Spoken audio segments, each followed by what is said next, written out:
There were two men who were stranded on a desert island. The first one was pacing back and forth. He was beside himself. The second one was laying in the sun, enjoying the surf, not a care in the world. So after a few minutes, the first one said, "How can you lay here? We're stranded. What are we going to do? Why aren't you upset?" Second man says, "Well, let me tell you." He goes, "I make millions of dollars in my job. I belong to a church and I tithe generously.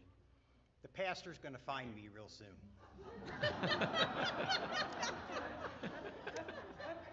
Welcome to Stewardship Week 3.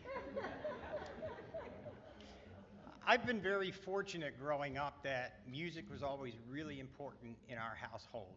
At the age of 9, I started playing the clarinet because the music store ran out of trumpets. All through high school, I played, I studied music, I played, and then I probably took about a 20-year break to raise a family, get married, raise a family, work a job, and so 20 years later, I was fortunate to have a talk with our pastor at the time. Somehow it came up to music, and I said something about playing music, and he's like, "Well, why don't you play with our praise band who is just really getting started?" So it's like, okay, because music has always been, I always relate everything to music for me. I mean, I can tell you, not dates, but I can tell you what the song was at that time, you know. There's always a song in my head. I'm always making a song in my heart. So over the next 17 years, I played with this praise band, and we did everything from selecting music, practicing, changing the keys, and then getting up on Sunday and sharing our gift of music with the congregation. Life moves along, and now 9 years later, my wife Kathy and we find ourselves down here. And one of the biggest draws when we came here was the music that the music department did. And I can just tell you, it spoke to me. Now, it took a while for me to actually come up and introduce myself to Amanda, but honestly, it was the best thing I've ever done, because this music department, whether it's the choir, Amanda, the singers, the players, we're not up here performing for you. We're taking our talents and we're sharing them with you.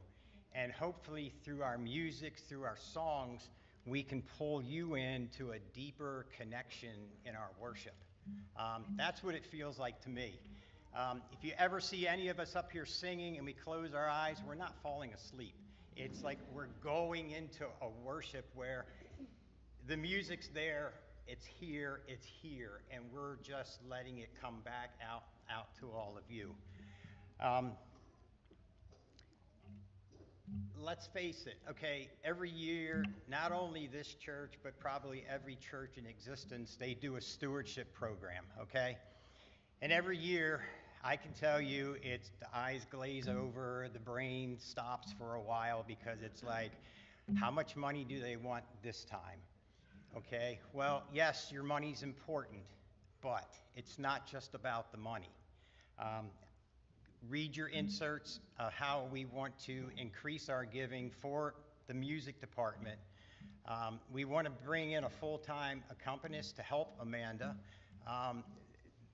The music that she puts together, the service that she has together every week, I don't know how she does it on her part-time basis. I really don't, because it's a lot of work, and it's awesome.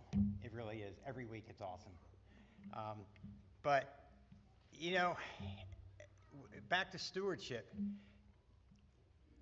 If you haven't seen in person, I'm sure everybody here has seen a picture of a redwood tree out in California. Okay, they're massive, they're tall, they're just massive. And you would think, well, how is that tree supported?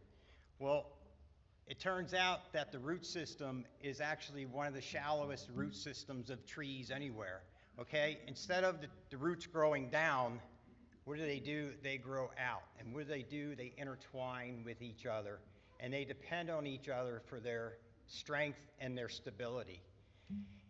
Well, guess what? Look around. This is our church, and everybody that you see sitting next to you, that's our support system. We are the roots, and we need to always reach out to each other. And so especially during the stewardship drive, as you prayerfully consider what you are going to give, don't just stop. I mean, the money's always important. Yes, it is. But don't stop at the money. Think about how you can share your unique gifts with everybody here in this congregation, because this church is on the rise, it's growing, and we all want to be a part of it. And believe it or not, everybody here has something to give other than just their money. Thank you for your time, and thanks for not throwing anything.